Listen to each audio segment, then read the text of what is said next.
ਉਹ ਪਾਵਨ ਕਥਾ ਅੱਜ ਦੇ ਦੀਵਾਨਾਂ ਵਿੱਚ ਆ ਰਹੀ ਹੈ। ਸੁਰਤੀਆਂ ਬਿਰਤੀਆਂ ਲੈ ਚੱਲੀਏ ਗੋਇੰਦਵਾਲ ਦੀ ਧਰਤੀ, ਜਿੱਥੇ ਭੱਲੇ ਅਮਰਦਾਸ ਗੁਣ ਤੇਰੇ, ਤੇਰੀ ਉਪਮਾ ਤੋਹੇ ਬਨ ਆਵੈ। ਧੰਨ ਗੁਰੂ ਅਮਰਦਾਸ ਮਹਾਰਾਜ ਜੀ ਅਨੇਕਾਂ ਤੱਕ ਕਰ ਰਹੇ ਨੇ। ਆਓ ਸੁਰਤੀਆਂ ਇਕਾਗਰ ਕਰਦੇ ਹਾਂ, ਰਸਨਾ ਤੋਂ ਸਬਤ ਸੰਗਤਾਂ ਹਾਜ਼ਰੀਆਂ ਲਵਾਈਏ, ਉਚਾਰਨ ਕਰੀਏ ਜੀ। ਸਤਨਾਮ ਸ਼੍ਰੀ ਵਾਹਿਗੁਰੂ ਸਾਹਿਬ ਜੀਓ। ਸਤਨਾਮ ਸ਼੍ਰੀ ਵਾਹਿਗੁਰੂ ਸਾਹਿਬ ਜੀਓ। ਅਸ਼ਟ ਦਿਵਸ ਜਬ ਆਵੇ ਬਿਤਾਵੇ, ਬਹੁ ਰੋਤ ਹੋਈ ਗੁਰੂ ਵਿਦਿਤਾਵੇਂ। ਧੰਨ ਗੁਰੂ ਅਮਰਦਾਸ ਮਹਾਰਾਜ ਜੀ ਦੇ ਕੋਲ ਮਾਈ ਦਾਸ ਨੂੰ ਜਦੋਂ ਰਹਿੰਦਿਆਂ ਕੁਝ ਦਿਨ ਹੋਏ, ਰਾਹੋ ਆਨੰਦ ਹੋਈ ਗੋਇੰਦਵਾਲ। ਸਤਿਗੁਰੂ ਜੀ ਨੇ ਆਖਿਆ ਕਿ ਆਨੰਦ ਦੇ ਸਹਿਤ ਮਾਈ ਦਾਸ ਸਾਡੇ ਕੋਲ ਗੋਬਿੰਦਵਾਲ ਹੀ ਰਹੋ।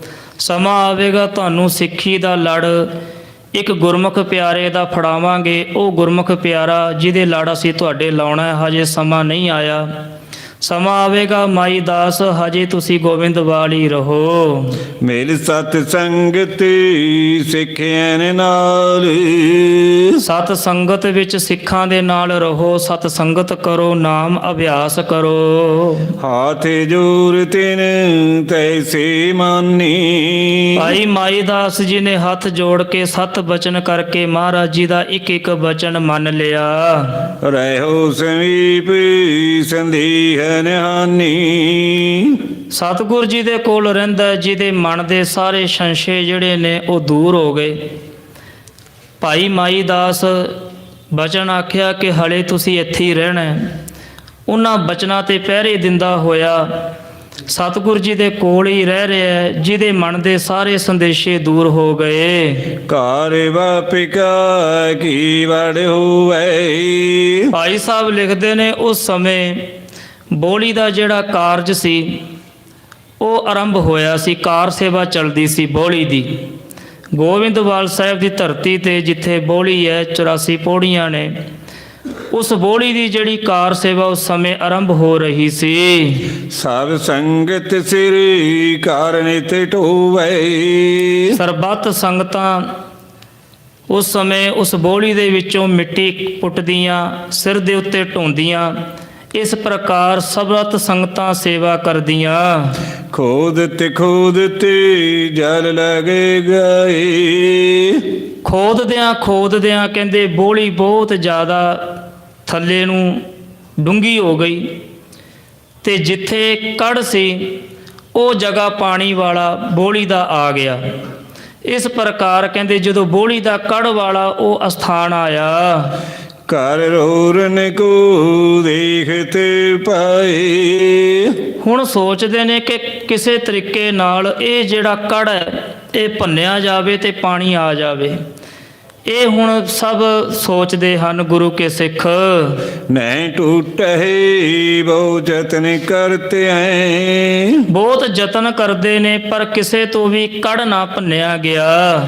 ਬੁੱਧ ਵਾਲੇ ਆਪਣੋ ਸਕਲ ਤਰਤ ਹੈ। ਆਪਣੀ ਤਾਕਤ ਬੁੱਧੀ ਦਾ ਇਸਤੇਮਾਲ ਕਰਕੇ, ਤਾਕਤ ਦਾ ਇਸਤੇਮਾਲ ਕਰਕੇ ਸਭ ਨੇ ਜ਼ੋਰ ਲਾਇਆ, ਪਰ ਕਿਸੇ ਤੋਂ ਬੋਲੀ ਦਾ ਜਿਹੜਾ ਕੜ ਸੀ ਉਹ ਨਾ ਟੁੱਟਿਆ। ਤਬ ਸ੍ਰੀ ਅਮਰ ਨਿਕਟ ਚਲੇ ਕਹਿਓ।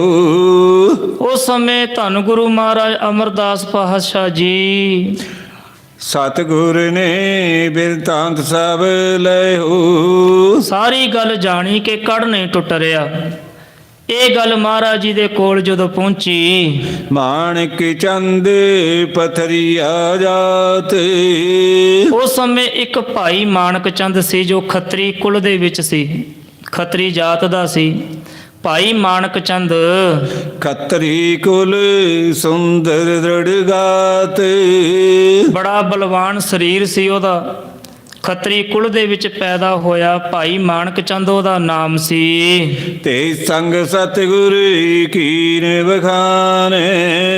ਮਹਾਰਾਜ ਜੀ ਨੇ ਉਸ ਸਮੇਂ ਭਾਈ ਮਾਣਕ ਚੰਦ ਨੂੰ ਆਪਣੇ ਕੋਲ ਸੱਦਿਆ ਤੇ ਸਤਿਗੁਰ ਜੀ ਨੇ ਉਸ ਨੂੰ ਬਚਨ ਕਹੇ। ਹੇ ਮਾਣਕ ਚੰਦ ਲਿਓ ਵਿਦਾਨ। ਹੇ ਮਾਣਕ ਚੰਦ ਭਾਈ, ਐਦਾਂ ਕਰੋ, ਇੱਕ ਵੱਡਾ ਹਥੌੜਾ ਚੁੱਕ ਲਵੋ। ਭਾਈ ਸਾਹਿਬ ਜੀ ਨੇ ਸਤਿਗੁਰੂ ਜੀ ਦਾ ਬਚਨ ਮੰਨ ਹਥੌੜਾ ਹੱਥ ਵਿੱਚ ਲੈ ਲਿਆ।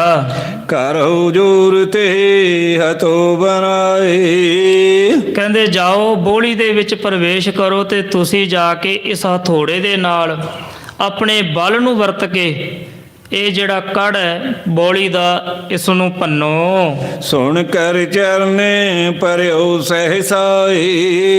ਉਸ ਸਮੇਂ ਭਾਈ ਮਾਣਕ ਚੰਦ ਮਹਾਰਾਜ ਜੀ ਦੇ ਚਰਨਾਂ ਤੇ ਨਮਸਕਾਰ ਕਰਕੇ ਬੋਲੀ ਦੇ ਵਿੱਚ ਪ੍ਰਵੇਸ਼ ਹੋਏ। ਗੁਰ ਨਿਜ ਕਰ ਤੇ ਪੀਠ ਧਰਿਓ ਹੈ। ਮਹਾਰਾਜ ਜੀ ਨੇ ਆਸ਼ੀਰਵਾਦ ਵੀ ਦਿੱਤੀ, ਆਪਣੇ ਹੱਥ ਨਾਲ ਉਹਦੀ ਪਿੱਠ ਦੇ ਉੱਤੇ ਥਾਪੜਾ ਦਿੱਤਾ ਕਿ ਮਾਣਕ ਚੰਦ, ਇਹ ਕਾਰਜ ਹੁਣ ਤੁਹਾਡੇ ਤੋਂ ਹੋਵੇਗਾ। ਜਾਓ, ਬੋਲੀ 'ਚ ਪ੍ਰਵੇਸ਼ ਕਰੋ ਤੇ ਜਾ ਕੇ ਇਸ ਹਥੌੜੇ ਦੇ ਨਾਲ ਉਸ ਕੜ ਨੂੰ ਭੰਨੋ। ਲੈ ਵੇਦਾਨ ਕੋ ਬੀਚ ਵਰਿਓ ਹੈ। ਭਾਈ ਉਸ ਸਮੇਂ ਮਾਣਕ ਚੰਦ ਇੱਕ ਹਥੌੜਾ ਲੈ ਕੇ ਬੋਲੀ ਦੇ ਵਿੱਚ ਜਾ ਬੜੇ। ਕਰ ਕੋ ਕਰ ਬਲ ਮਾਰਤੇ ਪਇਓ। ਭਾਈ ਸਾਹਿਬ ਨੇ ਆਪਣੇ ਬਲ ਦਾ ਪ੍ਰਯੋਗ ਕਰਦਿਆਂ ਹੋਇਆਂ ਦੋਵੇਂ ਹੱਥਾਂ ਨਾਲ ਉਸ ਹਥੌੜੇ ਨੂੰ ਕੜ ਦੇ ਉੱਤੇ ਜਾ ਮਾਰਿਆ। ਟੁੱਟਿਓ ਜਲ ਸੋ ਥਲ ਭਰ ਗਇਓ। ਲਿਖਦੇ ਨੇ ਭਾਈ ਸਾਹਿਬ ਕਵੀ ਸੰਤੋਖ ਸਿੰਘ ਜੀ, ਕਹਿੰਦੇ ਜਦੋਂ ਕੜ ਟੁੱਟਿਆ ਨਾ ਬੋਲੀ ਦਾ, ਇੱਕਦਮ ਕਹਿੰਦੇ ਜਲ ਥਲ ਹੋ ਗਿਆ। ਪਾਣੀ ਬੜੀ ਤੇਜ਼ੀ ਦੇ ਨਾਲ ਧਰਤੀ ਤੋਂ ਬਾਹਰ ਨੂੰ ਆਇਆ। ਬੁੱਢਿਓ ਮਾਣਕ ਹਾਨੇ ਪ੍ਰਾਨ। ਤੇ ਉਸ ਪਾਣੀ ਦੇ ਨਾਲ ਭਾਈ ਮਾਣਕ ਚੰਦ ਦੀ ਮ੍ਰਿਤਿੂ ਹੋ ਗਈ। ਭਾਈ ਸਾਹਿਬ ਵਿੱਚ ਹੀ ਡੁੱਬ ਗਏ ਬੋਲੀ ਦੇ ਵਿੱਚ। ਕੜ ਟੁੱਟਿਆ, ਪਾਣੀ ਦਾ ਬਹਾਅ ਬੜਾ ਤੇਜ਼, ਇੱਕਦਮ ਬੋਲੀ ਭਰ ਗਈ ਤੇ ਭਾਈ ਸਾਹਿਬ ਦੇ ਇੱਕਦਮ ਬਾਹਰ ਨਾ ਨਿਕਲਿਆ ਗਿਆ ਤੇ ਉਸ ਪਾਣੀ ਦੇ ਵਿੱਚ ਡੁੱਬਣ ਕਾਰਨ ਭਾਈ ਮਾਣਕ ਚੰਦ ਦੀ ਮੌਤ ਹੋ ਗਈ। ਸਤਿਗੁਰ ਸੁਣ ਬਿਰਤੰਤੇ ਕਾਨ। ਸਿੱਖਾਂ ਨੇ ਜਾ ਕੇ ਧੰਨ ਗੁਰੂ ਅਮਰਦਾਸ ਮਹਾਰਾਜ ਜੀ ਦੇ ਚਰਨਾਂ 'ਚ ਬੇਨਤੀ ਕੀਤੀ, ਪਾਤਸ਼ਾਹ, ਭਾਈ ਮਾਣਕ ਚੰਦ ਜੀ ਪਾਣੀ ਦੇ ਵਿੱਚ ਡੁੱਬਣ ਕਾਰਨ ਹੁਣ ਪਰਲੋਕ ਸਿਧਾਰ ਗਏ ਨੇ, ਉਹ ਹੁਣ ਜੀਵਤ ਨਹੀਂ ਰਹੇ। ਪਾਣੀ ਦੇ ਵਿੱਚ ਡੁੱਬਣ ਕਾਰਨ ਉਹਨਾਂ ਦੀ ਮੌਤ ਹੋ ਗਈ ਹੈ। ਮਾਣਕ ਹੋਈ ਸੁਮਰਤੋ ਨਹੀਂ। ਮਹਾਰਾਜ ਜੀ ਨੇ ਸੁਭਾਵਕ ਬਚਨ ਕਹੇ, ਸਿੱਖੋ, ਉਹ ਮਾਣਕ ਹੈ ਤੇ ਮਾਣਕ ਕਦੇ ਵੀ ਮਰਦਾ ਨਹੀਂ ਹੁੰਦਾ। ਲੈ ਆਵੋ ਤਿਸ ਕੋ ਹਮ ਪਾਈ। ਬਚਨ ਕਹੇ ਪਾਤਸ਼ਾਹ ਨੇ ਕਿ ਜਾਓ, ਭਾਈ ਮਾਣਕ ਜੀ ਨੂੰ ਸਾਡੇ ਕੋਲ ਲੈ ਕੇ ਆਓ। ਉਹਦੀ ਦੇਹ ਨੂੰ ਸਿੱਖਾਂ ਨੇ ਚੁੱਕ ਕੇ ਸਤਿਗੁਰੂ ਮਹਾਰਾਜ ਜੀ ਦੇ ਚਰਨਾਂ ਵਿੱਚ ਲਿਆਉਂਦਾ। ਸੁਣ ਮਾਣਕ ਕੋ ਲਿਆਈ ਨਿਕਾਸ। ਵਿੱਚੋਂ ਬੋਲੀ ਦੇ ਵਿੱਚੋਂ ਭਾਈ ਮਾਣਕ ਜੀ ਦਾ ਸਰੀਰ ਕੱਢਿਆ ਤੇ ਸਤਿਗੁਰੂ ਜੀ ਦੇ ਚਰਨਾਂ ਦੇ ਵਿੱਚ ਹਾਜ਼ਰ ਕੀਤਾ। ਧਰਿਓ ਆਣ ਕਰੇ ਸਤਿਗੁਰ ਪਾਸ। ਮਹਾਰਾਜ ਜੀ ਦੇ ਚਰਨਾਂ ਦੇ ਵਿੱਚ ਆ ਕੇ ਭਾਈ ਸਾਹਿਬ ਦਾ ਸਰੀਰ ਲੰਮਾ ਲਟਾ ਦਿੱਤਾ। ਮਹਾਰਾਜ ਜੀ ਦੇ ਚਰਨਾਂ ਦੇ ਵਿੱਚ ਲਿਆ ਕੇ ਭਾਈ ਮਾਣਕ ਦੀ ਦੇਹ ਨੂੰ ਰੱਖ ਦਿੱਤਾ। ਦਾਹਣ ਚਰਨੇ ਸੀਸ ਕੋ ਛੁਆਇਓ। ਜਦੋਂ ਪਾਤਸ਼ਾਹ ਜੀ ਨੇ ਸੱਜੇ ਹੱਥ ਦੇ ਨਾਲ ਭਾਈ ਮਾਣਕ ਚੰਦ ਦੇ ਸੀਸ ਦੇ ਉੱਤੇ ਹੱਥ ਫੇਰ ਕੇ ਸਿਰ ਨੂੰ ਪਲੋਸਿਆ ਹੈ। ਉੱਠ ਬੈਠਿਓ ਜਨ ਸੁਪਤੇ ਜਗਾਇਓ। ਉਸ ਸਮੇਂ ਕਹਿੰਦੇ ਭਾਈ ਮਾਣਕ ਚੰਦ ਜੀ ਉੱਠ ਕੇ ਬੈਠ ਗਏ। ਸੱਜੇ ਹੱਥ ਨਾਲ ਧੰਨ ਗੁਰੂ ਅਮਰਦਾਸ ਮਹਾਰਾਜ ਜੀ ਨੇ ਸਿਰ ਪਲੋਸਿਆ, ਸਿਰ ਤੇ ਹੱਥ ਫੇਰਿਆ ਤੇ ਉਸ ਸਮੇਂ ਕਹਿੰਦੇ ਭਾਈ ਮਾਣਕ ਚੰਦ ਜੀ ਉੱਠ ਕੇ ਬੈਠ ਗਏ। ਸਿਰ ਪਰ ਸਤਿਗੁਰ ਨੇ ਕਰ ਫੇਰਾ। ਸਿਰ ਤੇ ਹੱਥ ਫੇਰਨ ਦੀ ਦੇਰ ਸੀ, ਭਾਈ ਮਾਣਕ ਚੰਦ ਜੀ ਜੀਵਤ ਹੋ ਗਏ। ਭਇ ਪ੍ਰਕਾਸ਼ ਵਿਨਾਸ਼ ਅੰਧੇਰਾ। ਇੱਧਰ ਐਸੀ ਕਿਰਪਾ ਵਾਪਰੀ, ਭਾਈ ਮਾਣਕ ਚੰਦ ਜੀਵਤ ਤਾਂ ਹੋਏ, ਉੱਠ ਕੇ ਬੈਠੇ, ਪਰ ਅੰਦਰ ਦਾ ਜਿਹੜਾ ਹਨੇਰਾ ਸੀ ਉਹ ਵੀ ਨਾਸ਼ ਹੋ ਗਿਆ। ਬ੍ਰਹਮ ਗਿਆਨ ਦਾ ਜਿਹੜਾ ਪ੍ਰਕਾਸ਼ ਸੀ ਉਸ ਸਮੇਂ ਭਾਈ ਮਾਣਕ ਚੰਦ ਜੀ ਦੇ ਹਿਰਦੇ ਵਿੱਚ ਬ੍ਰਹਮ ਗਿਆਨ ਦਾ ਪ੍ਰਕਾਸ਼ ਪ੍ਰਗਟ ਹੋ ਗਿਆ। ਸਭ ਰਿੱਧਿ ਸਿੱਧੇ ਬਖਸ਼ਣ ਕੋ ਕਰਿਓ। ਸਾਰੀਆਂ ਰਿੱਧੀਆਂ ਸਿੱਧੀਆਂ ਭਾਈ ਸਾਹਿਬ ਜੀ ਦੇ ਚਰਨਾਂ ਵਿੱਚ ਹਾਜ਼ਰ ਹੋ ਗਈਆਂ। ਨਾਮ ਜੀਵੜਾ ਤਿਸ ਕੋ ਤਰਿਓ। ਉਸ ਸਮੇਂ ਕਹਿੰਦੇ ਉਹਨਾਂ ਦਾ ਨਾਮ ਜੀਵੜਾ ਰੱਖ ਦਿੱਤਾ। ਇਹ ਮਾਣਕ ਹੁਣ ਅੱਜ ਤੋਂ ਜੀਵੜਾ ਹੈ, ਇਹ ਜੀਵਤ ਹੋਇਆ ਹੈ। ਉਹਨਾਂ ਦਾ ਨਾਮ ਜੀਵੜਾ ਕਰਕੇ ਫਿਰ ਪ੍ਰਸਿੱਧ ਹੋਇਆ। ਮਾਈ ਦਾਸ ਹਕਾਰਿਓ ਪਾਸ। ਇੱਕ ਜਿਹੜਾ ਬ੍ਰਾਹਮਣ ਜੀ ਦਾ ਨਾਮ ਪਿੱਛੇ ਮਾਈ ਦਾਸ ਆਇਆ, ਜਿਸ ਨੂੰ ਬਚਨ ਕਹੇ ਸਨ ਪਾਤਸ਼ਾਹ ਨੇ ਕਿ ਹਲੇ ਤੁਸੀਂ ਇੱਥੇ ਹੀ ਰਹਿਣਾ ਹੈ। ਸਿੱਖ ਨੂੰ ਆਖਿਆ ਕਿ ਜਾਓ ਮਾਈ ਦਾਸ ਨੂੰ ਸਾਡੇ ਕੋਲ ਬੁਲਾ ਕੇ ਸੱਦ ਕੇ ਲੈ ਕੇ ਆਓ। ਸਤਿਗੁਰ ਕੀਨਸ ਬਾਗ ਪ੍ਰਕਾਸ਼। ਮਹਾਰਾਜ ਜੀ ਨੇ ਭਾਈ ਮਾਈ ਦਾਸ ਨੂੰ ਆਪਣੇ ਕੋਲ ਸੱਦਿਆ ਤੇ ਆਪਣੇ ਬਚਨਾਂ ਦਾ ਪ੍ਰਕਾਸ਼, ਜਿਹੜਾ ਕਿ ਹੁਣ ਭਾਈ ਮਾਣਕ ਚੰਦ ਜੀਵੜੇ ਦੇ ਵਿੱਚ ਪ੍ਰਵੇਸ਼ ਕਰ ਚੁੱਕੇ ਨੇ, ਉਹ ਗਿਆਨੀ ਹੋ ਚੁੱਕੇ ਨੇ, ਉਹਦੇ ਲੜ ਲਾਉਣ ਵਾਸਤੇ, ਉਸ ਗੁਰਮੁਖ ਪਿਆਰੇ ਦੇ ਪੱਲੇ ਨਾਲ ਲਾਉਣ ਵਾਸਤੇ, ਮਾਈ ਦਾਸ ਦਾ ਉਧਾਰ ਕਰਨ ਵਾਸਤੇ ਉਹਨੂੰ ਵੀ ਸੱਦ ਲਿਆ। ਤੋਹੇ ਗੁਰੂ ਏ ਮਾਣਕ ਚੰਦ। ਭਾਈ ਮਾਣਕ ਚੰਦ ਸਨ ਜਿਹੜੇ, ਉਹਨਾਂ ਦੇ ਹਿਰਦੇ 'ਚ ਹੁਣ ਬ੍ਰਹਮ ਗਿਆਨ ਦਾ ਪ੍ਰਕਾਸ਼ ਹੋ ਗਿਆ ਤੇ ਉਧਰ ਤੋਹੇ ਗੁਰੂ ਇਹੋ ਮਾਣਕ ਚੰਦ ਬਚਨ ਕੀਤਾ ਸੀ ਮਾਈ ਦਾਸ ਨੂੰ ਕਿ ਅੱਜ ਤੋਂ ਬਾਅਦ ਇਹਨਾਂ ਦੇ ਲੜ ਲੱਗਣਾ ਹੈ, ਇਹ ਤੁਹਾਡੇ ਗੁਰੂ ਨੇ, ਇਹਨਾਂ ਦੇ ਲੜ ਲੱਗ ਕੇ ਸਿੱਖੀ ਦਾ ਪ੍ਰਚਾਰ ਕਰਨਾ ਹੈ। ਭਾਈ ਮਾਈ ਦਾਸ ਨੂੰ ਆਪਣੇ ਕੋਲ ਸੱਦ ਕੇ ਮਹਾਰਾਜ ਬਚਨ ਕਰਦੇ ਹਨ। ਰੱਖੋ ਇਨ ਸੋ ਪ੍ਰੇਮ ਵਿਰੰਦ। ਕਹਿਣ ਲੱਗੇ ਮਾਈ ਦਾਸ, ਇਹਨਾਂ ਦੇ ਚਰਨਾਂ ਵਿੱਚ ਸੇਵਾ ਕਰਨੀ ਹੈ, ਇਹਨਾਂ ਦੇ ਨਾਲ ਪ੍ਰੇਮ ਕਰਨਾ ਹੈ, ਇਹਨਾਂ ਦੇ ਸਦਾ ਤਾਬਿਆਂ ਵਿੱਚ ਰਹਿਣਾ ਹੈ। ਮੰਤਰ ਆਪਨੋ ਤੋਹੇ ਬਤਾਏ।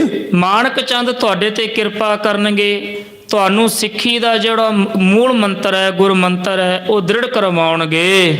ਤਿਲਕੇ ਗੁਰਮੁਖੀ ਮਸਤਕ ਲਾਏ। ਉਸ ਸਮੇਂ ਮਹਾਰਾਜ ਨੇ ਗੁਰਮੁਖੀ ਭਾਵ ਗੁਰਮੁਖ ਅਵਸਥਾ ਦੇਣ ਵਾਸਤੇ ਮਹਾਰਾਜ ਜੀ ਨੇ ਮੱਥੇ ਦੇ ਉੱਤੇ ਗੁਰਮੁਖੀ ਦਾ ਜਿਹੜਾ ਤਿਲਕ ਹੈ ਭਾਵ ਮੁਖ ਉਜਲ, ਉਸ ਸਮੇਂ ਇਹਨਾਂ ਗੁਰਮੁਖ ਪਿਆਰਿਆਂ ਦਾ ਕੀਤਾ ਹੈ। ਸੇਲੀ ਦਈ ਕਰੋ ਸਿੱਖ ਸੰਗਤ। ਇੱਕ ਸੇਲੀ ਮਹਾਰਾਜ ਜੀ ਨੇ, ਸੇਲੀ ਇੱਕ ਬਸਤਰ ਹੁੰਦਾ ਬੁਣਿਆ ਹੋਇਆ, ਜਿਵੇਂ ਆਪਾਂ ਸਿਰ ਪਾਓ ਗਲ ਵਿੱਚ ਪਹਿਨਦੇ ਹਾਂ। ਅੱਜ ਵੀ ਮੁੱਲ ਬਾਜ਼ਾਰਾਂ ਦੇ ਵਿੱਚ ਇਹੋ ਜਿਹੇ ਬਣੇ ਹੋਏ ਖੱਦਰ ਦੇ ਜਾਂ ਉੱਨ ਦੇ ਸਿਰੋਂ ਪਾਉ ਮਿਲਦੇ ਨੇ ਛੋਟੇ ਜਿਹੇ, ਜਿਹਦੇ ਨਾਲ ਆਮ ਜਿਹੜੇ ਵਿਅਕਤੀ ਨੇ ਉਹ ਆਪਣੇ ਸਿਰ ਨੂੰ ਢੱਕ ਲੈਂਦੇ ਨੇ ਠੰਡ ਵਿੱਚ। ਉਹਨੂੰ ਸੇਲੀ ਆਖਿਆ ਜਾਂਦਾ। ਪੁਰਾਣੇ ਸਮੇਂ 'ਚ ਸੰਗਤ ਜੀ ਉਹਨੂੰ ਸੇਲੀ ਆਖਿਆ ਜਾਂਦਾ ਸੀ। ਤੇ ਇੱਕ ਰਿਵਾਜ ਰਿਹਾ, ਜਿਹੜੇ ਗੁਰਮੁਖ ਪਿਆਰੇ ਵੱਡੇ ਵੱਡੇ ਗੁਰੂ ਕੇ ਸਿੱਖ ਹੋਏ ਨੇ ਜਾਂ ਉਦਾਸੀ ਸੰਪਰਦਾ ਦੇ ਵਿੱਚ ਗੁਰਮੁਖ ਪਿਆਰੇ ਹੋਏ ਨੇ, ਜਿਹੜੀ ਸੇਲੀ ਟੋਪੀ ਮਹਾਰਾਜ ਜੀ ਨੇ ਆਪਣੇ ਪੁੱਤਰ ਸ੍ਰੀ ਚੰਦ ਜੀ ਨੂੰ ਦਿੱਤੀ ਸੀ, ਉਹ ਅੱਗੇ ਦੇ ਅੱਗੇ ਦੇ ਕੇ ਆਪਣੇ ਧੂਣੇ ਦਾ ਫਿਰ ਅਹੁਦੇਦਾਰ ਥਾਪਦੇ ਹੁੰਦੇ ਸਨ। ਇੱਥੇ ਵੀ ਮਹਾਰਾਜ ਜੀ ਨੇ ਗੁਰਮੁਖੀ ਦਾ ਤਿਲਕ ਦਿੱਤਾ, ਗੁਰਮੁਖ ਉਹਨਾਂ ਨੂੰ ਬਣਾਇਆ ਤੇ ਨਾਲ ਸੇਲੀ ਦਈ ਕਰੋ ਸਿੱਖ ਸੰਗਤ। ਉਹ ਸੇਲੀ ਵੀ ਮਹਾਰਾਜ ਜੀ ਨੇ ਇੱਕ ਬਖਸ਼ੀ ਕਿ ਜਾਓ ਹੁਣ ਸੰਗਤ ਤੋਂ ਇੱਥੇ ਭਾਵ ਹੈ ਕਿ ਸਿੱਖੀ ਦਾ ਪ੍ਰਚਾਰ ਕਰੋ, ਗੁਰੂ ਨਾਨਕ ਦੇ ਘਰ ਦਾ ਤੁਸੀਂ ਪ੍ਰਚਾਰ ਕਰਨਾ ਹੈ। ਸੇਲੀ ਦੇ ਕੇ ਮਹਾਰਾਜ ਜੀ ਨੇ ਗੁਰਮੁਖੀ ਦਾ ਨਿਸ਼ਾਨ ਦੇ ਕੇ ਇਹ ਬਚਨ ਮੁਖ ਤੋਂ ਆਖੇ। ਸਤਿ ਨਾਮ ਜਪੀਏ ਮੇਲ ਪੰਕਤ। ਹੇ ਭਾਈ ਮਾਣਕ ਚੰਦ ਜੀ ਜੀਵੜਾ ਜੀ, ਹੇ ਮਾਈ ਦਾਸ, ਹੁਣ ਤੁਸੀਂ ਭਾਈ ਮਾਣਕ ਚੰਦ ਦੇ ਤਾਬਿਆ ਰਹਿਣਾ ਹੈ। ਸਤ ਸੰਗਤ ਨਾਮ ਜਪਾਉਣਾ ਹੈ, ਇੱਕ ਪੰਗਤ ਦੇ ਵਿੱਚ ਲੰਗਰ ਦਾ ਵਰਤਾਓ ਕਰਨਾ ਹੈ। ਇਸ ਪ੍ਰਕਾਰ ਨਾਮ ਜਪਾ ਕੇ ਗੁਰੂ ਨਾਨਕ ਦੀ ਸਿੱਖੀ ਦਾ ਪ੍ਰਸਾਰ ਕਰਨਾ ਹੈ। ਸੰਗਿਆ ਭਗਤ ਨੇ ਕੀ ਤੁਮ ਹੋਈ, ਅੱਜ ਤੋਂ ਬਾਅਦ ਤੁਸੀਂ ਵੱਡੇ ਭਗਤਾਂ ਵਿੱਚ ਭਗਤ ਗਿਣੇ ਜਾਓਗੇ। ਜਗ ਸੰਤਾਪ ਬਿਨਾਸੋ ਜੋਈ, ਤੇ ਸਾਰੇ ਸੰਸਾਰ ਦਾ ਵੀ ਤੁਸੀਂ ਨਾਮ ਜਪਾ ਕੇ ਉਧਾਰ ਕਰੋਗੇ। ਜਿੰਨੇ ਵੀ ਸੰਤਾਪ ਨੇ ਉਹਨਾਂ ਦਾ ਨਾਸ਼ ਕਰੋਗੇ। ਤੁਮ ਆਵੇ ਆਪਣੇ ਗ੍ਰਹਿ ਕੋ ਜਾਓ, ਹੇ ਮਾਈ ਦਾਸ ਜੀ, ਜਾਓ ਹੁਣ ਤੁਸੀਂ ਆਪਣੇ ਘਰ ਪਰਤ ਜਾਓ। ਸਤਿ ਨਾਮ ਕੋ ਜਾਪ ਜਪਾਵੋ, ਘਰ ਵਿੱਚ ਰਹਿੰਦਿਆਂ ਕਾਰ ਵਿਹਾਰ ਕਰਦਿਆਂ ਧੰਨ ਗੁਰੂ ਨਾਨਕ ਦੀ ਸਿੱਖੀ ਦਾ ਪ੍ਰਚਾਰ ਕਰਨਾ ਹੈ। ਸਤਿਨਾਮ ਵਾਹਿਗੁਰੂ ਦਾ ਅਭਿਆਸ ਕਰਨਾ ਹੈ, ਨਾਮ ਜਪਣਾ ਹੈ ਤੇ ਨਾਮ ਜਪਾਉਣਾ ਹੈ। ਗੁਰਮੁਖ ਮਾਰਗ ਕਰੁ ਪ੍ਰਕਾਸ਼, ਇਹ ਭਾਈ ਮਾਈ ਦਾਸ ਜੀ, ਗੁਰਮੁਖ ਦਾ ਜਿਹੜਾ ਗੁਰਮੁਖ ਪ੍ਰਮਾਰਗ ਹੈ, ਜਿਹੜਾ ਸੱਚਾ ਮਾਰਗ ਹੈ ਗੁਰੂ ਨਾਨਕ ਦਾ, ਉਹਦਾ ਹੁਣ ਤੁਸੀਂ ਸੰਸਾਰ ਦੇ ਵਿੱਚ ਪ੍ਰਕਾਸ਼ ਕਰਨਾ ਹੈ।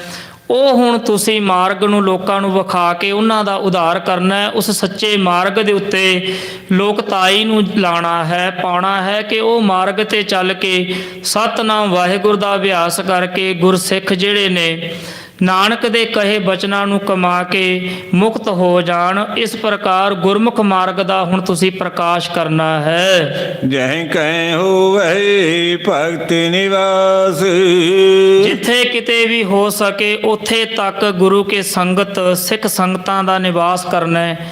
ਭਾਵ ਘਰ ਘਰ ਧਰਮਸਾਲ ਬਣਾਉਣੀ ਹੈ।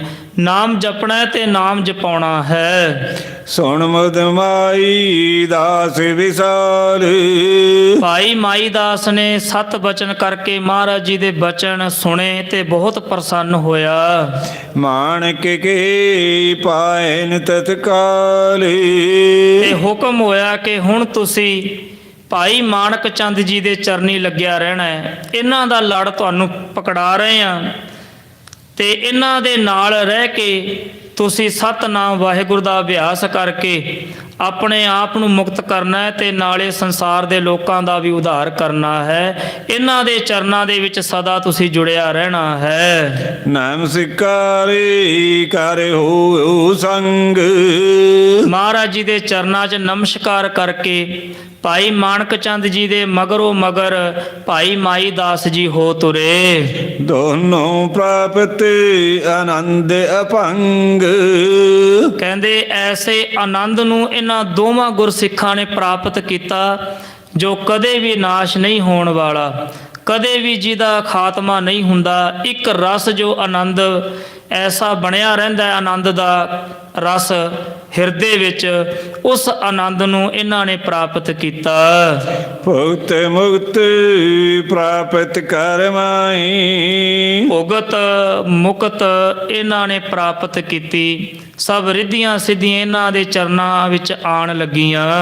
ਗੁਰ ਤੇ ਕੁਛ ਅਚਰਜ ਇਹ ਨਾਹੀ, ਉਸ ਸਮੇਂ ਕਹਿੰਦੇ ਇਹ ਕੋਈ ਬਹੁਤੀ ਵਡਿਆਈ ਨਹੀਂ ਸਤਿਗੁਰੂ ਮਹਾਰਾਜ ਦੀ, ਇਹ ਤਾਂ ਬਹੁਤ ਛੋਟੀ ਵਾਲੇ ਤਿੰਨ ਮਾਤਰ, ਜਿਸ ਦੀ ਕਿਰਪਾ ਦੇ ਨਾਲ ਧੰਨ ਗੁਰੂ ਅਮਰਦਾਸ ਮਹਾਰਾਜ ਦੀ ਕਿਰਪਾ ਸਦਕਾ ਇਹ ਚੀਜ਼ਾਂ ਇਹਨਾਂ ਨੂੰ ਪ੍ਰਾਪਤ ਹੋਈਆਂ। ਗੁਰ ਚੇਲਾ ਦੋਨੋਂ ਤਬ ਹੋਏ, ਇਹ ਗੁਰੂ ਤੇ ਚੇਲਾ ਜਿਹੜੇ ਦੋਵੇਂ ਭਾਈ ਮਾਣਕ ਚੰਦ ਤੇ ਭਾਈ ਮਾਈ ਦਾਸ, ਪਾਦ ਸ੍ਰੀ ਅਮਰ ਪਰਤ ਪੇ ਸੋਈ, ਦੋਵਾਂ ਨੇ ਮਹਾਰਾਜ ਜੀ ਦੇ ਚਰਨਾਂ ਤੇ ਨਮਸਕਾਰ ਕੀਤੀ। ਕਰ ਬਹੁ ਪ੍ਰੇਮ ਬਿਨੈ ਬਹੁ ਠਾਨੀ, ਪ੍ਰੇਮ ਦੇ ਨਾਲ ਮਹਾਰਾਜ ਜੀ ਦੇ ਚਰਨਾਂ 'ਚ ਇੱਕ ਬੇਨਤੀ ਕੀਤੀ। ਹੇ ਸਤਿਗੁਰ ਆਪਦਾ ਸਭ ਹਾਨੀ, ਹੇ ਮਹਾਰਾਜ, ਸਾਰੀਆਂ ਜਿਹੜੀਆਂ ਦੁੱਖ ਤਕਲੀਫਾਂ ਆਦ ਆਪਦਾ ਨੇ ਉਹਨਾਂ ਨੂੰ ਨਾਸ਼ ਕਰਨ ਵਾਲੇ ਮੇਰੇ ਪਾਤਸ਼ਾਹ ਜੀ, ਹੁਣ ਹਉ ਦਾਵਨ ਕੀਨ ਤਤਕਾਲੇ, ਇਹੋ ਜੇ ਬਚਨ ਕਹਿ ਕੇ ਇਹ ਦੋਨੇ ਆਪਣੇ ਆਪਣੇ ਘਰ ਨੂੰ ਚੱਲ ਪਏ। ਸਾਧਨ ਆਪਣੇ ਬਸੇ ਸੁਖਾਲੇ, ਤੇ ਆਪਣੇ ਆਪਣੇ ਗ੍ਰਹਿ ਵਿੱਚ ਜਾ ਕੇ ਬੜੇ ਸੁੱਖ ਦੇ ਨਾਲ ਵਸਣ ਲੱਗੇ। ਸਤਿ ਨਾਮ ਬਹੁ ਨਰ ਉਪਦੇਸ਼ਾ, ਘਰ ਵਿੱਚ ਰਹਿੰਦੇ ਆ ਕਾਰ ਵਿਹਾਰ ਕਰਦੇ ਆ ਪਰ ਬਹੁਤ ਸਾਰੀ ਸੰਗਤ ਨੂੰ, ਬਹੁਤ ਸਾਰੇ ਲੋਕਾਂ ਨੂੰ ਨਾਮ ਦਾ ਜੋ ਉਪਦੇਸ਼ ਹੈ ਉਹ ਦ੍ਰਿੜ ਕਰਵਾਇਆ। ਸਿੱਖੀ ਕੋ ਵਿਸਤਾਰੇ ਵਿਸਿਖਾ, ਇਹਨਾਂ ਗੁਰਮੁਖ ਪਿਆਰਿਆਂ ਨੇ ਬਹੁਤ ਸਾਰਾ ਸਿੱਖੀ ਦਾ ਵਿਸਥਾਰ ਕੀਤਾ। ਬਚਨ ਕਹਿਓ ਤਤ ਛਿਨ ਫੁਰ ਜਾਵੇ, ਜਿਹੜਾ ਵੀ ਆਪਣੀ ਰਸਨਾ ਤੋਂ ਇਹ ਬਚਨ ਕਹਿ ਦਿੰਦੇ ਉਹ ਤਤ ਛਿਨ ਹੋ ਜਾਂਦਾ।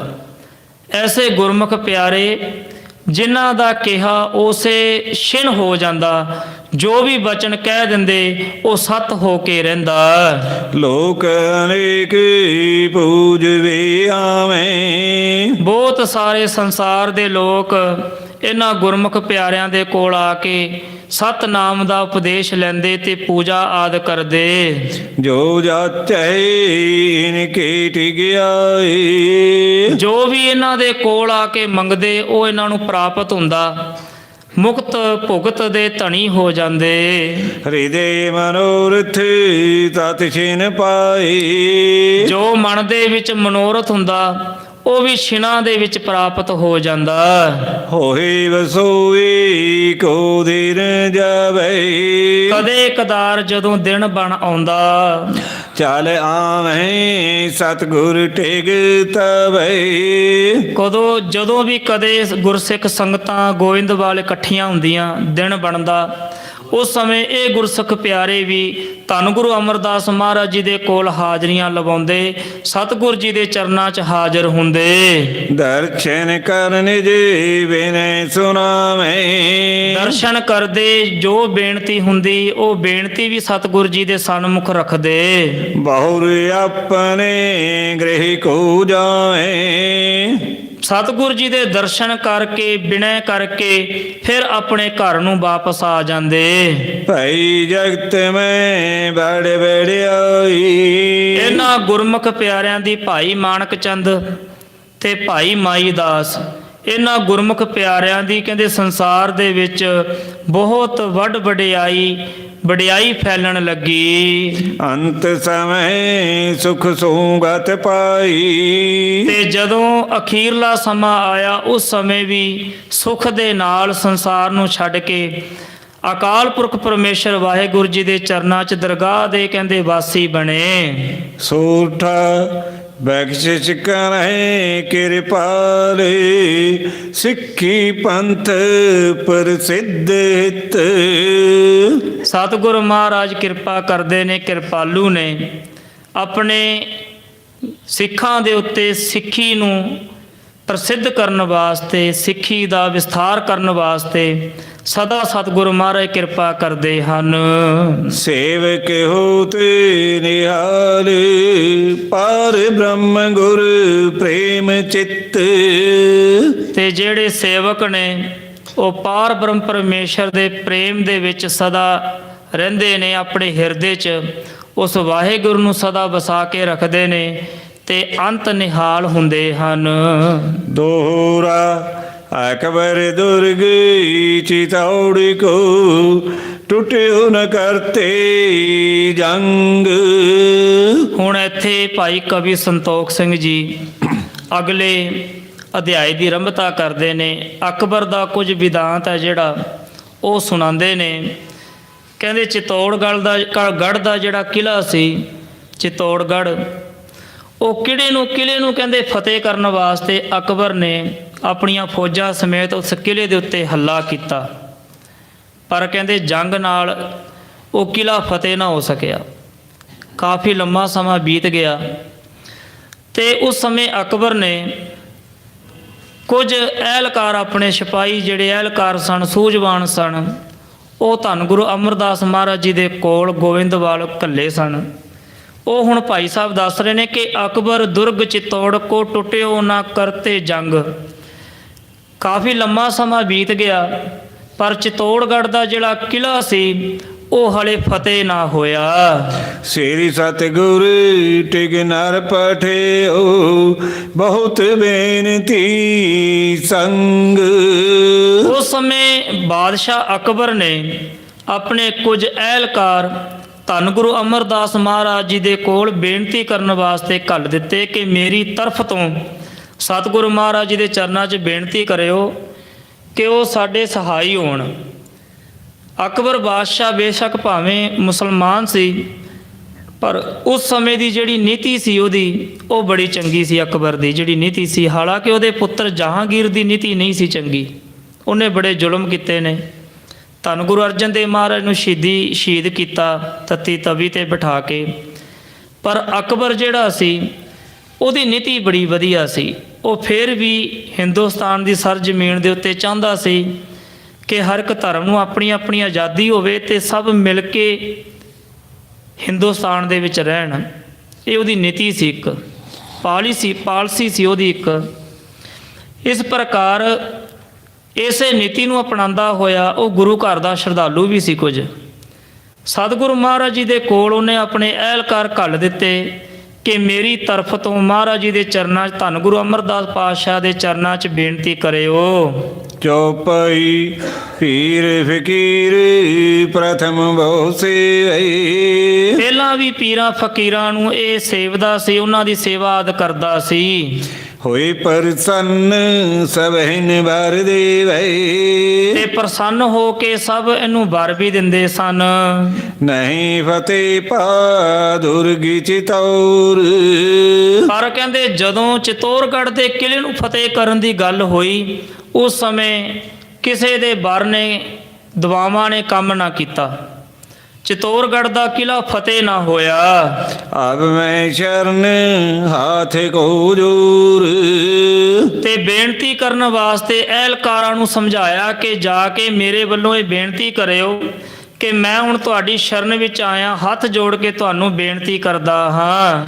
ਸੁਣ ਗੁਰ ਕਹੋ ਤਵੈ ਗੜ ਟੂ ਛੁੱਟੇ। ਇਹ ਬੇਨਤੀ ਉਹਦੇ ਅਹਿਲਕਾਰਾਂ ਨੇ ਜਾ ਕੇ ਕੀਤੀ ਕਿ ਧੰਨ ਗੁਰੂ ਅਮਰਦਾਸ ਮਹਾਰਾਜ, ਅਕਬਰ ਬੇਨਤੀ ਕਰਦਾ ਤੁਹਾਡੀ ਚਰਨ ਸ਼ਰਨ ਦੇ ਵਿੱਚ ਆ ਕੇ ਕਿ ਜਿਹੜਾ ਚਿਤੌੜਗੜ੍ਹ ਦਾ ਕਿਲ੍ਹਾ ਹੈ ਉਹ ਫਤਿਹ ਨਹੀਂ ਹੋ ਰਿਹਾ। ਮਹਾਰਾਜ ਜੀ ਨੇ ਬੇਨਤੀ ਸੁਣ ਕੇ ਸੁਭਾਵਕ ਕਿਹਾ, ਸੁਣ ਗੁਰ ਕਹਿਓ ਤਬੈ ਗੜ ਛੁੱਟੇ।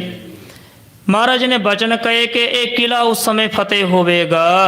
ਇਹਾਂ ਬਾਪਿਕਾ ਕੋ ਕਰ ਟੁੱਟੇ। ਜਿਸ ਸਮੇਂ ਇਸ ਬੋਲੀ ਦਾ ਕੜ ਟੁੱਟੇਗਾ, ਜਦੋਂ ਬੋਲੀ ਦਾ ਕੜ ਟੁੱਟਿਆ ਨਾ, ਉਸ ਸਮੇਂ ਇਹ ਚਿੱਠੀ ਪੱਤਰ ਦਾ ਦੇ ਵਿੱਚ ਲਿਖ ਕੇ ਲੈ ਗਏ ਸਨ ਤਰੀਕ ਦੀ, ਕੜ ਟੁੱਟੇਗਾ ਕਦੋਂ। ਤੇ ਮਹਾਰਾਜ ਉਹ ਕੜ ਪਿੱਛੇ ਟੁੱਟਿਆ ਵੀ ਸੁਣਵਣ ਕੀਤਾ। ਭਾਈ ਮਾਣਕ ਚੰਦ ਜੀ ਨੇ ਹਥੌੜੇ ਨਾਲ ਉਹ ਕੜ ਤੋੜਿਆ। ਬੇਨਤੀ ਕੁਝ ਦਿਨ ਪਹਿਲਾਂ ਕਰਨ ਆਏ ਸਨ ਜਿਹੜੇ ਅਹਿਲਕਾਰ ਸਨ, ਹਜੇ ਕੜ ਟੁੱਟਿਆ ਨਹੀਂ ਸੀ। ਕੜ ਟੁੱਟਣ ਦੀ ਜਿਹੜੀ ਵਾਰਤਾ ਉਹ ਬਾਅਦ ਵਿੱਚ ਹੁੰਦੀ ਹੈ ਬੇਨਤੀ ਤੋਂ। ਉਸ ਸਮੇਂ ਮਹਾਰਾਜ ਨੇ ਬਚਨ ਕਿਹਾ ਕਿ ਜਦੋਂ ਬੋਲੀ ਦਾ ਕੜ ਟੁੱਟੇਗਾ, ਉਸ ਸਮੇਂ ਕਹਿੰਦੇ ਚਿਤੌੜਗੜ੍ਹ ਦਾ ਕਿਲ੍ਹਾ ਵੀ ਫਤਿਹ ਹੋ ਜਾਏਗਾ। ਤੇ ਉਸ ਸਮੇਂ ਉਹਨਾਂ ਨੇ ਇਹ ਗੱਲ ਲਿਖ ਲਈ ਦੀ, ਠੀਕ ਹੈ। ਮਹਾਰਾਜ ਨੇ ਬਚਨ ਕਹੇ ਨੇ, ਜਾ ਕੇ ਅਕਬਰ ਨੂੰ ਇਹ ਬਚਨ ਦਿਖਾ ਦੇਵਾਂਗੇ। ਉਹਨਾਂ ਨੇ ਆ ਕੇ ਉਹ ਗੱਲ ਕਹਿ ਦਿੱਤੀ ਕਿ ਜਦੋਂ ਕੜ ਟੁੱਟੇਗਾ ਬੋਲੀ ਦਾ, ਤੇ ਮਹਾਰਾਜ ਦੇ ਬਚਨ ਹੈ ਕਿ ਤੁਹਾਡਾ ਕਹਿੰਦੇ ਕਿਲ੍ਹਾ ਵੀ ਫਤਿਹ ਹੋ ਜਾਏਗਾ। ਤੇ ਜਦੋਂ ਫਿਰ ਭਾਈ ਮਾਣਕ ਚੰਦ ਜੀ ਨੇ ਉਹ ਕੜ ਤੋੜਿਆ, ਕੁਝ ਦਿਨਾਂ ਬਾਅਦ ਇੱਧਰੋਂ ਕੜ ਟੁੱਟਣ ਦੀ ਖਬਰ ਹੋਈ ਤੇ ਉਧਰ ਕਿਲ੍ਹਾ ਫਤਿਹ ਕਰਨ ਦੀ ਜਿਹੜੀ ਖਬਰ ਹੈ ਉਹ ਵੀ ਫੈਲ ਗਈ ਕਿ ਅਕਬਰ ਨੇ ਕਿਲ੍ਹਾ ਫਤਿਹ ਕਰ ਲਿਆ। ਉਹ ਦਿਨ ਇੱਕੋ ਹੀ ਬਣਦਾ ਸੀ। ਤੇ ਕੁਝ ਨਵੀਨ ਜਾਂ ਹੋਰ ਇਤਿਹਾਸਕਾਰਾਂ ਦਾ ਇਹ ਵੀ ਵਿਚਾਰ ਹੈ ਕਿ ਜਿਹੜਾ ਕੜ ਟੁੱਟਣ ਦੀ ਘਟਨਾ ਕੁਝ ਹੋਰ ਸਮੇਂ 'ਚ ਹੋਈ ਤੇ ਕਿਲ੍ਹਾ ਫਤਿਹ ਕਰਨ ਦੀ ਘਟਨਾ ਹੋਰ ਸਮੇਂ 'ਚ ਹੋਈ ਹੈ। ਉਹ ਇਹਨਾਂ ਨੂੰ ਆਪਸ ਵਿੱਚ ਨਹੀਂ ਜੋੜਦੇ ਕੁਝ ਵਿਦਵਾਨ ਇਤਿਹਾਸਕਾਰ, ਭਾਵੇਂ ਕੁਛ ਵੀ ਹੈ। ਪਰ ਇੱਥੇ ਕਵੀ ਸੰਤੋਖ ਸਿੰਘ ਜੀ ਲਿਖਦੇ ਨੇ ਕਿ ਮਹਾਰਾਜ ਨੇ ਬਚਨ ਕਿਹਾ ਕਿ ਜਦੋਂ ਬੋਲੀ ਦਾ ਕੜ ਟੁੱਟੇਗਾ, ਉਸ ਸਮੇਂ ਅਕਬਰ ਚਿਤੌੜ ਦਾ ਜਿਹੜਾ ਕਿਲ੍ਹਾ ਹੈ ਉਹ ਫਤਿਹ ਕਰ ਲਵੇਗਾ। ਤਬ ਤੇ ਰਹੋ ਸ਼ਾਹ ਕੋ ਮਾਨਵ। ਉਸ ਸਮੇਂ ਜਿਹੜੇ ਉਹ ਅਹਿਲਕਾਰ ਸਨ ਅਕਬਰ ਬਾਦਸ਼ਾਹ ਦੇ, ਉਹਨਾਂ ਨੇ ਜਾ ਕੇ ਵੀ ਇਹ ਗੱਲ ਕਹਿ ਦਿੱਤੀ ਅਕਬਰ ਬਾਦਸ਼ਾਹ ਨੂੰ ਕਿ ਮਹਾਰਾਜ ਨੇ ਕਿਹਾ ਕਿ ਜਦੋਂ ਬੋਲੀ ਦਾ ਕੜ ਟੁੱਟੇਗਾ ਉਦੋਂ ਤੁਸੀਂ ਕਿਲ੍ਹਾ ਫਤਿਹ ਕਰ ਲਵੋਗੇ। ਕੜ ਟੁੱਟਿਓ ਜਬ ਹੀ ਤਿਨ ਜਾਨਵ। ਇੱਧਰੋਂ ਕੜ ਟੁੱਟਣ ਦੀ ਦੇਰ ਸੀ, ਉੱਧਰੋਂ ਚਿਤੌੜ ਦਾ ਕਿਲਾ ਅਕਬਰ ਨੇ ਫਤਿਹ ਕਰ ਲਿਆ। ਲਿਖ ਲੈ ਗਇਓ ਵਾਰ ਥਿਤ ਮਾਸ। ਉਹ ਵਾਰਤਾ ਮਹਾਰਾਜ ਦੇ ਬਚਨ ਲਿਖ ਕੇ ਉਹ ਐਲਕਾਰ ਅਕਬਰ ਕੋਲ ਪਹੁੰਚ ਗਏ। ਪਹੁੰਚੋ ਚੱਲ ਅਕਬਰ ਕੇ ਪਾਸ। ਤੇ ਅਕਬਰ ਦੇ ਕੋਲ ਜਾ ਕੇ ਮਹਾਰਾਜ ਦੇ ਕਹੇ ਬਚਨ ਲਿਖਤੀ ਰੂਪ ਵਿੱਚ ਅਕਬਰ ਨੂੰ ਵਿਖਾ ਦਿੱਤੇ। ਜਿਸ ਛਿਨ ਕਾੜੇ ਟੁੱਟਿਓ ਤਿਸ ਕਾਲ। ਤੇ ਇਹ ਬਚਨ ਕਹੇ ਕਿ ਜਿਸ ਸਮੇਂ ਬੋਲੀ ਦਾ ਕੜ ਟੁੱਟੇਗਾ ਤਬਹੁ ਛੁਟਿਓ ਚਿਤੌੜ ਵਿਸਾਲ। ਇਹ ਅਕਬਰ ਬਾਦਸ਼ਾਹ ਸਤਿਗੁਰ ਦੇ ਬਚਨ ਨੇ ਕਿ ਉਸ ਸਮੇਂ ਚਿਤੌੜ ਦਾ ਜਿਹੜਾ ਕਿਲਾ ਉਹ ਫਤਿਹ ਕਰ ਲਵੇਂਗਾ। ਅਕਬਰ ਉਰ ਪ੍ਰਤੀਤ ਵੜਿਆਈ। ਅਕਬਰ ਨੂੰ ਭਰੋਸਾ ਹੋਇਆ, ਮਨ ਦੇ ਵਿੱਚ ਕੁਝ ਪ੍ਰੀਤੀ ਆ ਗਈ ਕਿ ਠੀਕ ਹੈ ਮਹਾਰਾਜ ਨੇ ਬਚਨ ਕਹੇ ਨੇ ਤਾਂ ਇਹ ਬਚਨ ਫਤਿਹ ਹੋ ਕੇ ਹੀ ਰਹਿਣਗੇ। ਮੈਂ ਚਿਤੌੜ ਦਾ ਕਿਲਾ ਫਤਿਹ ਕਰ ਲਵਾਂਗਾ। ਦਰਸ਼ਨ ਕਰਵੇ ਚਾਹ ਵਧਾਈ। ਮਨ ਦੇ ਵਿੱਚ ਇਹ ਸ਼ਰਧਾ ਰੱਖ ਲਈ ਕਿ ਜਦੋਂ ਚਿਤੌੜ ਦਾ ਕਿਲਾ ਮੈਂ ਫਤਿਹ ਕਰ ਲਿਆ, ਕਿਲਾ ਫਤਿਹ ਕਰਨ ਤੋਂ ਉਪਰੰਤ ਮੈਂ ਸਤਿਗੁਰ ਦੇ ਦਰਸ਼ਨ ਕਰਨ ਵਾਸਤੇ ਆਪ ਗੋਬਿੰਦਵਾਲ ਚੱਲ ਕੇ ਆਵਾਂਗਾ। ਆਮ ਖਾਸ ਮੈਂ ਕਰੀ ਪ੍ਰਸ਼ੰਸਾ। ਹਰ ਕਿਸੇ ਦੇ ਵਿੱਚ ਅਕਬਰ ਆਖਦਾ ਹੈ, ਮਹਾਰਾਜ ਜੀ ਦੀ ਪ੍ਰਸ਼ੰਸਾ ਕਰਦਾ ਹੈ ਕਿ ਮਹਾਰਾਜ ਨੇ ਬਚਨ ਕਹੇ ਨੇ ਮੈਂ ਚਿਤੌੜ ਦਾ ਕਿਲਾ ਫਤਿਹ ਕਰਾਂਗਾ। ਸ਼੍ਰੀ ਨਾਨਕ ਅੱਲ੍ਹਾ ਨੇ ਸੰਸਾ। ਕਿ ਨਾਨਕ ਜੀ ਤੇ ਅੱਲਾ ਦੇ ਵਿੱਚ ਕੋਈ ਵੀ ਕਹਿੰਦੇ ਭੇਦ ਨਹੀਂ, ਕੋਈ ਸ਼ੰਕਾ ਨਹੀਂ, ਕਿਸੇ ਪ੍ਰਕਾਰ ਦਾ ਕੋਈ ਭੇਦ ਮੈਂ ਨਹੀਂ ਮੰਨਦਾ। ਨਾਨਕ ਤੇ ਅੱਲਾ ਇੱਕ ਰੂਪ ਹਨ। ਇਸ ਪ੍ਰਕਾਰ ਦੀਆਂ ਗੱਲਾਂ ਅਕਬਰ ਇੱਕ ਦੂਜੇ ਦੇ ਵਿੱਚ ਕਰਦਾ ਹੈ। ਆਰਿਫ ਕਾਮਲੀ ਵਲੀ ਵਲਾਇਤ। ਉਹ ਬੜੇ ਬਲੀ ਭਗਤ ਪੀਰ ਪੈਗੰਬਰ ਹਨ ਧੰਨ ਗੁਰੂ ਨਾਨਕ ਜੀ। ਹੋਏ ਸਹਾਈ ਦਾਸ ਹਰ ਸਾਹਿਤ।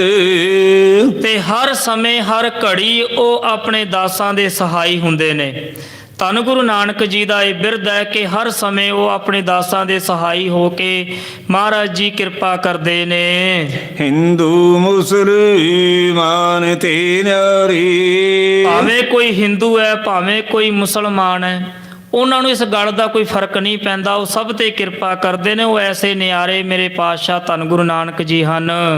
ਨਰ ਅਨੇਕ ਦੋਨੋਂ ਤੇ ਤਾਰੇ। ਭਾਵੇਂ ਕੋਈ ਮੁਸਲਮਾਨ ਹੈ ਭਾਵੇਂ ਕੋਈ ਹਿੰਦੂ ਹੈ, ਕਿਸੇ ਵੀ ਫਿਰਕੇ ਦਾ ਹੋਵੇ, ਗੁਰੂ ਨਾਨਕ ਜੀ ਨੇ ਸਭ ਨੂੰ ਤਾਰਿਆ ਹੈ। ਲਵਪੁਰ ਚਲੈ ਮਿਲੇ ਦਰਸਾਵੇਂ।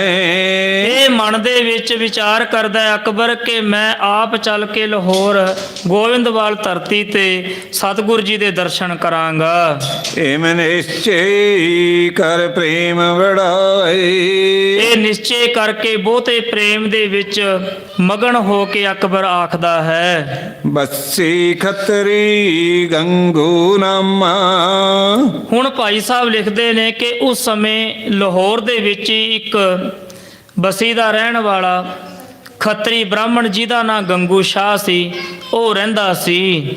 ਧਨ ਵਿਵਹਾਰੀ ਕਰਨ ਤੇ ਕੰਮ। ਧਨ ਦੇ ਵਿਹਾਰ ਆਦਿ ਕਰਨ ਵਾਸਤੇ ਉਹ ਜਾਣਿਆ ਜਾਂਦਾ ਸੀ। ਗੰਗੂ ਸ਼ਾਹ ਬੜਾ ਤਕੜਾ ਸ਼ਾਹ ਸੀ, ਬੜਾ ਮਾਇਆਧਾਰੀ ਸੀ। ਕਿਸੇ ਨੂੰ ਪੈਸਾ ਆਦਿ ਦੇਣਾ ਵਿਆਜ ਤੇ ਜਾਂ ਹੋਰ ਕਈ ਵਣਜ ਆਦਿ ਕਰਨਾ, ਉਹਦੇ ਵਿੱਚ ਬੜਾ ਮਾਹਿਰ ਸੀ। ਇਹ ਗੰਗੂ ਸ਼ਾਹ ਕਹਿੰਦੇ ਬਸੀ ਦਾ ਰਹਿਣ ਵਾਲਾ ਸੀ। ਦਰਬ ਹਜ਼ਾਰੋਂ ਬਨਜ ਚਲਾਵੇ। ਬੜੇ ਹਜ਼ਾਰਾਂ ਦਾ ਇਹਦਾ ਕਾਰੋਬਾਰ ਸੀ, ਕਈ ਹਜ਼ਾਰਾਂ ਦੇ ਵਿੱਚ ਫੈਲਿਆ ਹੋਇਆ ਇਹਦਾ ਕਾਰੋਬਾਰ ਸੀ। ਕਾਰੋਬਾਰ ਆਦਿ ਕਰਦਾ ਸੀ। ਨਿਤ ਪ੍ਰਤਮਤ ਕਰ ਅਧਿਕ ਵਧਾਵੇ। ਇਹ ਬਹੁਤ ਸਾਰਾ ਆਪਣੀ ਬੁੱਧੀ ਦੇ ਨਾਲ ਇਹਨੇ ਆਪਣਾ ਕਾਰ ਵਿਹਾਰ ਵਧਾ ਵੀ ਲਿਆ। ਵਿਗਰਿਓ ਇੱਕ ਵਾਰ ਵਿਵਹਾਰੇ। ਪਰ ਕਹਿੰਦੇ ਇੱਕ ਦਿਨ ਐਸਾ ਸਮਾਂ ਆਇਆ ਕਿ ਇਹਦੇ ਕਾਰ ਵਿਹਾਰ ਦੇ ਵਿੱਚ ਕੁਝ ਮੰਦੀ ਪੈ ਗਈ। ਇਹਦਾ ਕਾਰਜ ਜਿਹੜਾ ਵਿਹਾਰ ਇਹ ਕਰਦਾ ਸੀ ਉਹਦੇ ਵਿੱਚ ਕਹਿੰਦੇ ਵਿਗਾੜ ਪੈ ਗਿਆ, ਉਹ ਚੱਲਣੋਂ ਬੰਦ ਹੋ ਗਿਆ। ਇਹਦਾ ਜਿਹੜਾ ਕਾਰਜ ਸੀ ਉਹ ਠੱਪ ਹੋ ਗਿਆ। ਪਾਇਸ ਟੁੱਟਾ ਜਿਤ ਕੀਤ ਸਾਰੇ। ਤੇ ਬਹੁਤ ਟੋਟੇ ਵਿੱਚ ਆ ਗਿਆ, ਤੰਗੀ ਵਿੱਚ ਆ ਗਿਆ ਭਾਈ ਗੰਗੋਸ਼ਾ। ਨਹੀਂ ਸਹਾਇ ਕੀ ਕੋ ਤਿਸ ਪਇਓ। ਇਹਦੇ ਕਿਸੇ ਸੰਬੰਧੀ ਨੇ, ਕਿਸੇ ਮਿੱਤਰ ਨੇ ਇਹਦੀ ਸਹਾਇਤਾ ਨਹੀਂ ਕੀਤੀ ਉਸ ਸਮੇਂ। ਹੁਤ ਉਧਾਰ ਨਾ ਸੋ ਕਿਨ ਦਇਓ। ਤੇ ਜਿਹਦੇ ਕੋਲ ਇਸਨੇ ਮਾਇਆ ਲੈਣੀ ਸੀ ਉਹਨਾਂ ਲੋਕਾਂ ਨੇ ਵੀ ਇਹਦਾ ਧਨ ਰਾਸ਼ੀ ਮਾਇਆ ਵਾਪਸ ਨਹੀਂ ਦਿੱਤੀ। ਇਹ ਬਹੁਤ ਤੰਗੀ ਵਿੱਚ ਆ ਗਿਆ, ਕੰਮਕਾਰ ਸਭ ਹੀ ਕਹਿੰਦੇ ਖਤਮ ਹੋ ਗਏ।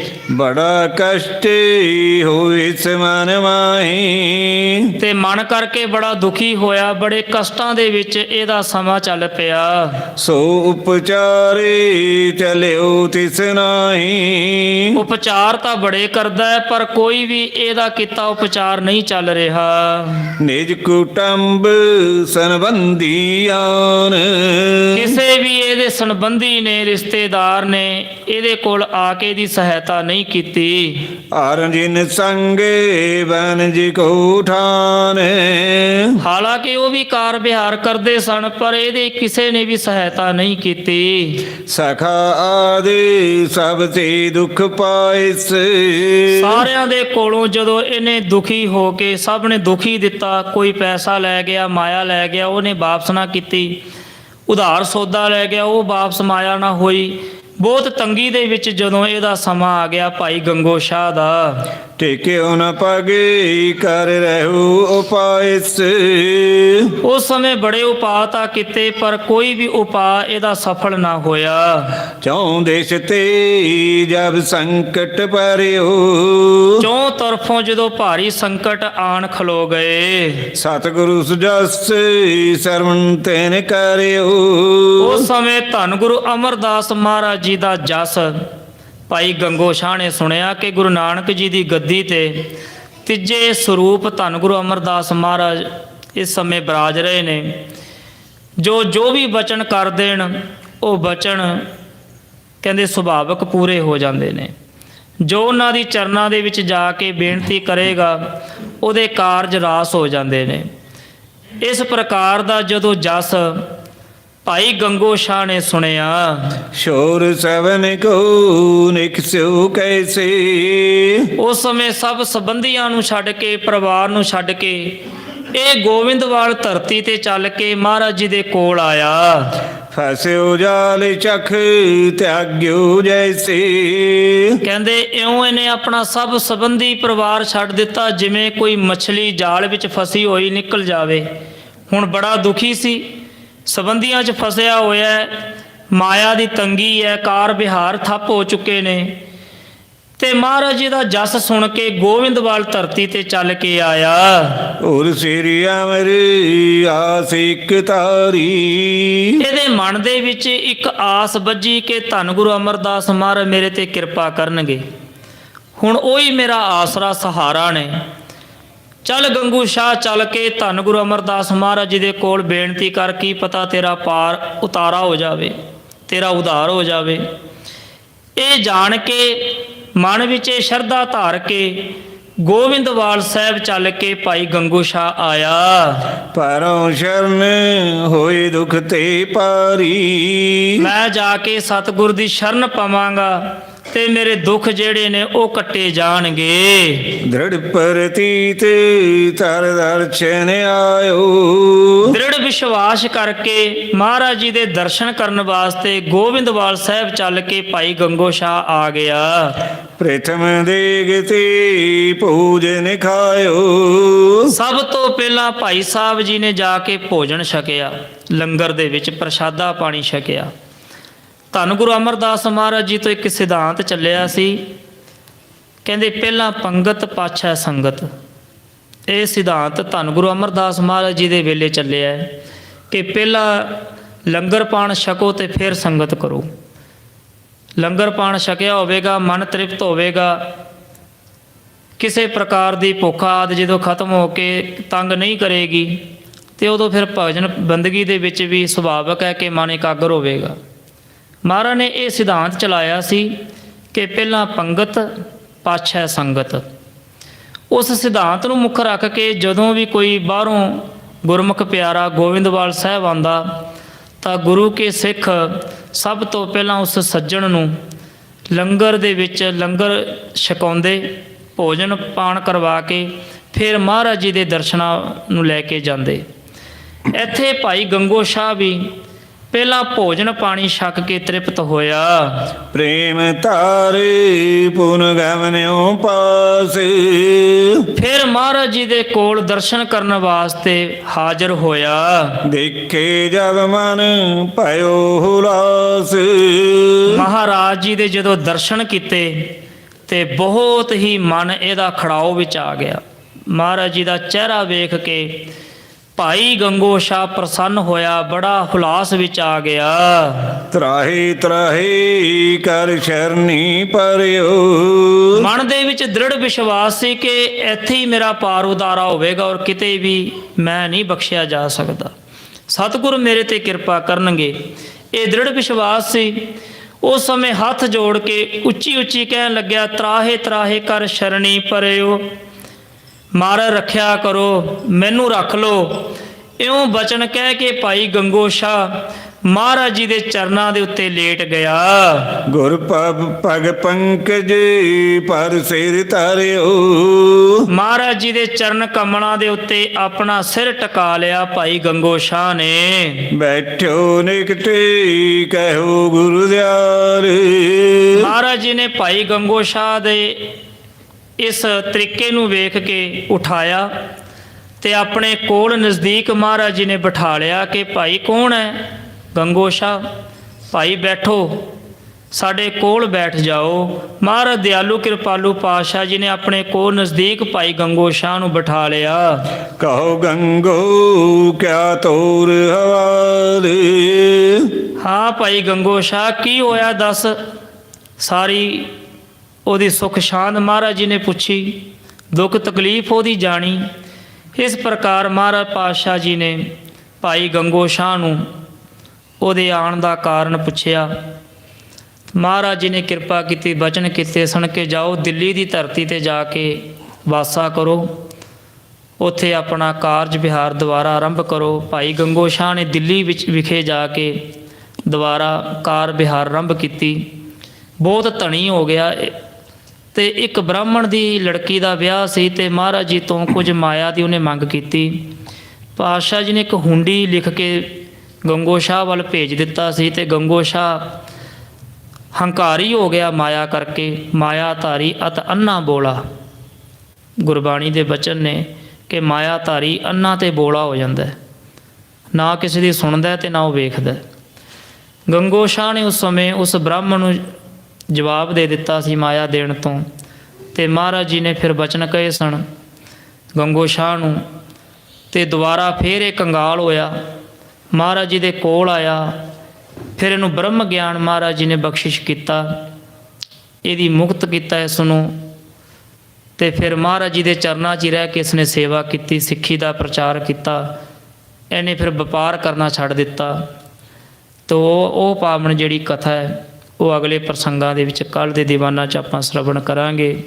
ਸਮੇਂ ਦੇ ਲਿਹਾਜ਼ ਨਾਲ ਇੱਥੇ ਹੀ ਪਾਵਨ ਕਥਾ ਦੀ ਸੰਪੂਰਨਤਾ। ਹੋਈਆਂ ਬੇਅੰਤ ਭੁੱਲਾਂ ਦੀ ਖਿਮਾ, ਆਪ ਗੁਰੂ ਕੀ ਸੰਗਤ। ਧੰਨ ਸਾਹਿਬ ਗੁਰੂ ਗ੍ਰੰਥ ਸਾਹਿਬ ਮਹਾਰਾਜ ਬਖਸ਼ਣਹਾਰ ਨੇ ਭੁੱਲਾਂ ਖਿਮਾ ਬਖਸ਼ ਲੈਣੀਆਂ ਜੀ। ਕਰੋ ਰਸਨਾ ਪਵਿੱਤਰ, ਫਤਿਹ ਪ੍ਰਵਾਨ ਕਰੋ। ਵਾਹਿਗੁਰੂ ਜੀ ਕਾ ਖਾਲਸਾ, ਵਾਹਿਗੁਰੂ ਜੀ ਕੀ ਫਤਿਹ। ਹੇ ਗੋਬਿੰਦ, ਹੇ ਗੋਪਾਲ, हे दयाल लाल, प्राणनाथ अनाथ सखे दीन दर्द निवार, हे समर्थ अगम पूरन मोहे मया तार, अंधकूप महापयान नानक पार उतार, आए प्रभ शरणागति ਕਿਰਪਾ ਨਿਧ ਦਿਆ ਦਿਆਲ ਏਕ ਅੱਖਰ ਹਰ ਮਨ ਬਸੈ ਨਾਨਕ ਹੋਤ ਨਿਹਾਲ ਵਾਹਿਗੁਰੂ ਨਾਮ ਜਹਾਜ ਹੈ ਚੜ੍ਹੇ ਸੋ ਉਤਰੇ ਪਾਰ ਜੋ ਸ਼ਰਦਾ ਕਰ ਸੇਵੰਦੇ ਗੁਰ ਪਾਰ ਉਤਾਰ ਉਤਾਰਨ ਹਾਰ ਜੋ ਸ਼ਰਦਾ ਕਰ ਸੇਵੰਦੇ ਗੁਰ ਪਾਰ ਉਤਾਰਨ ਹਾਰ ਵਾਹਿਗੁਰੂ ਜੀ ਕਾ ਖਾਲਸਾ ਵਾਹਿਗੁਰੂ ਜੀ ਕੀ ਫਤਿਹ।